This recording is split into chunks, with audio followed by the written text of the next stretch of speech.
Hey everyone, and thanks so much for tuning in. Today I'm bringing you a lesson on feelings. I feel that being able to express your feelings in English and also put them into the right words is something that will make quite of a difference to your English journey. Plus, it will bring you one step closer to your English objective, that one of improving your English, right? Well, if this is the case, please keep watching. If not, and you think it's too much to take in, just feel free to skip over to one of my easier and shorter lessons here on the channel. By now, I guess you might already have it figured out that this lesson is going to be a lengthy one on negative feelings, of course, because I've saved the best for last. I mean, the positive feelings, I'll be covering them in a follow-up to this video. So if you're ready, buckle up. In this lesson, we'll be covering 3 dominant emotions that us humans are experiencing all throughout our lives. And those are fear, most of all, then anger and sadness. As a heads up before we begin, for the most part of the video, I've chosen phrasal verbs. And of course, a couple of phrases and idioms thrown in there as well. But let's get started and we shall see. Well, the first one is fear, like I said, and the first phrasal verb is to freak out. Freak out. When somebody freaks out, it gets too excited or even emotional, or causes someone else to get or to be in the same way. And my example here is, well, we people lately kind of have accustomed to buying things by ourselves in supermarkets, not assisted by anyone. And so when we get back to buying from the local stores, we kind of freak out in the presence of the shop assistants, or don't we? So if this is the case with you, let me know in the comments. It happens to me. So I tend to freak out when the shop assistant shows up. Back down. Back down. If you don't want things to get worse when having a fight or in an argument, you will just back down. It means that you will stop opposing, you will stop defending or supporting your cause or position. So now let me ask you something. Who's the first one to back down in a fight with a family member? Chicken out. Chicken out. To decide to not do something because you're afraid. And it's about me now and our experience, our family's experience, as we went parasailing in Antalya, Turkey on our beach holiday. And yes, I could have chickened out there, but I just went for it, thinking of the risks involved. Oh my goodness. Okay, next one, press or push someone's buttons. Press or push someone's buttons. It means to cause a strong feeling or reaction in someone. Seeing dirty dishes in the sink just pushes my buttons. Next we have breakdown. Breakdown. This means to start to cry because you can't handle a situation. Example here would be, she broke down the minute she heard that she had failed all of her exams. She just flunked the year. Next, there is a phrase, have a meltdown. Have a meltdown. And here there's a T and a D next to each other. So we're only going to pronounce the stronger sound, which is the D. In this case, have a meltdown. So be sure not to pronounce the T. Don't say melt down. No, no, no. Good. All this being said, this has to do with the loss of control over your feelings or behavior, and it's usually more common with kids. So when kids will have a meltdown, they simply won't get what they want.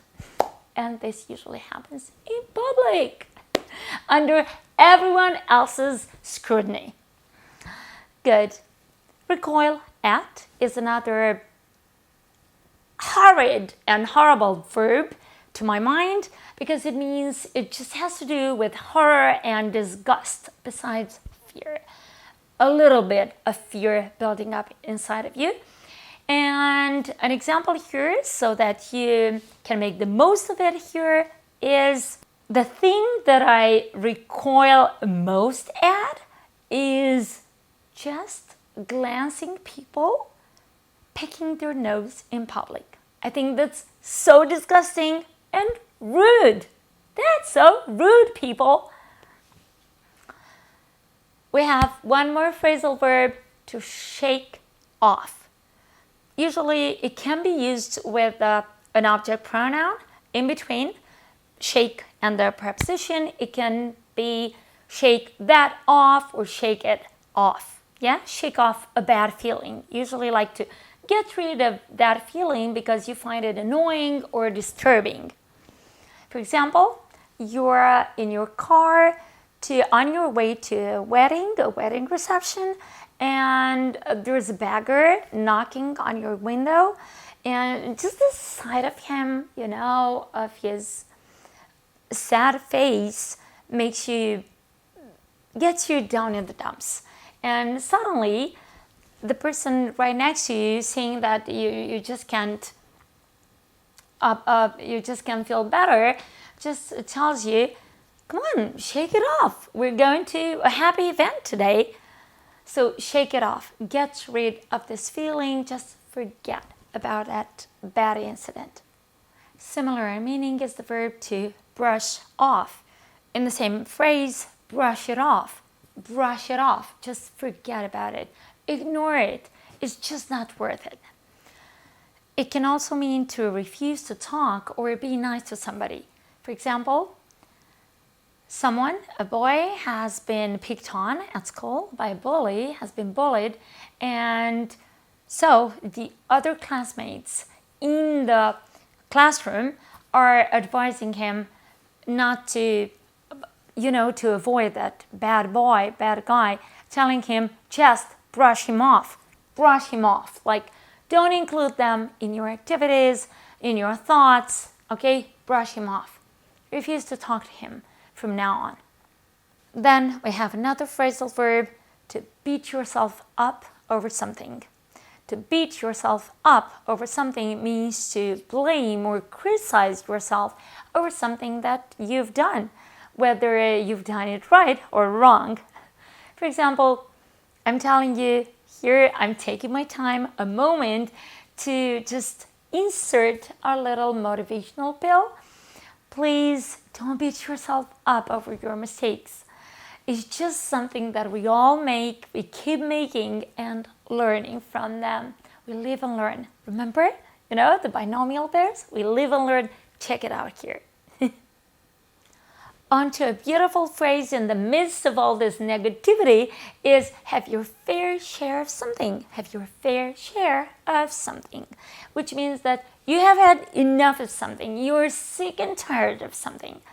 And an example here would be us, people living in the mild climate, we might be envious of those living in the on the other tip of the world and saying, oh, they have so much sunshine, and we also have cold and snows and this kind of thing, snowstorms. But they might say to you, we've had our fair share. As if they're sick and tired. It's what it is. Hot weather comes with its highs and lows. It's what it is. Just accept it as such. Next, another beautiful idiom is to get the heebie-jeebies. Get the heebie-jeebies. It sounds a bit creepy, indeed, and it involves mixed feelings of fear and worry and nervousness. So something will just give you the creeps. Look, another idiom. And little children, walking in the dark, through the house, trying to grab some water because they're thirsty in the middle of the night. They just get the heebie-jeebies. Oh, mommy, turn on the light. I'm so scared. So the whole darkness thing gives them the creeps. And the last phrasal verb here, and we're done with the fear category, is to shut somebody out. To shut somebody out, which means to not allow somebody to be part of your life anymore, or to not give them access to your actions anymore. An example here, following a fight between parents and children who are grown-ups now, will just break the relationship between them. And so will shut their parents out. So parents are now very angry and disappointed with the whole stuff, with the whole thing, and will say to them, you shutting us out like this is totally wrong. Time has come for a second negative category, which is anger. And the first phrasal verb is frown upon. Frown upon, which is making this face using your eyebrows, like you're raising them, and making this very angry face, extremely angry, because you are not happy with something. On the contrary, you are showing disapproval, lots of disapproval, loads of disapproval. And I think that at some workplaces, taking a sick leave when, in super busy schedules, in super busy times, will get frowned upon. So mind here when you're getting sick. Next is take down, which means to harshly criticize someone and not agreeing with his actions or decisions. So the members of the council just decided to go take the president down. Okay, so they wanted to harshly criticize his actions. Blow up, lose one's temper and control, and again become very angry and even violent maybe. So he's blown up, mind the verb, blown. When he heard the news, he was blown up. The next one is a beautiful idiom, to spit nails. Spit nails. This verb is another irregular verb, to spit, spat, spat. Spit, spat, spat. Spit nails, it also means to become extremely angry. He cannot even describe the state of his anger. As he was telling us what had been going on, he was spitting nails. Next we have a verb, a very short but powerful verb, to irk. Irk, yeah, only 3 letters, meaning to annoy or strongly irritate someone. Just the thought of hearing someone tapping their nails on the table, their long nails, irks me. It's something that scratches, yeah? It's like a loud scratching noise on your brains. That's how I perceive it. Another phrasal verb here, dish out, which also has to do not only with fear, but also criticism and punishment here. And if someone dishes out to other people, they will, punish or criticize them.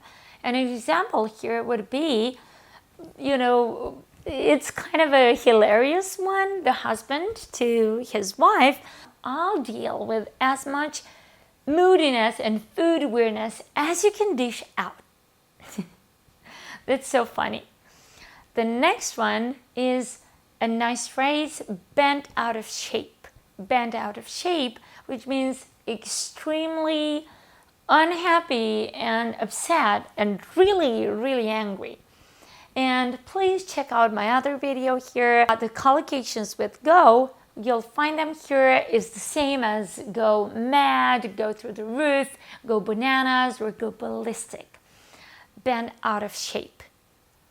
The last expression here is to have or throw a fit.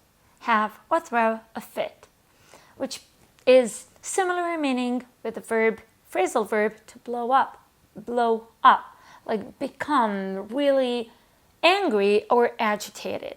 And an example here would be, He started throwing a fit when I told him we'd been shortchanged. And last but not least, our third category, which is sadness. Sadness. And the first phrasal verb is to get down. Get down. It means to make somebody sad or unhappy. And an example here, I'm asking you, what gets you down more than waking up in the morning and seeing an overcast sky? Because that's the worst for me. We can have work through. Work through.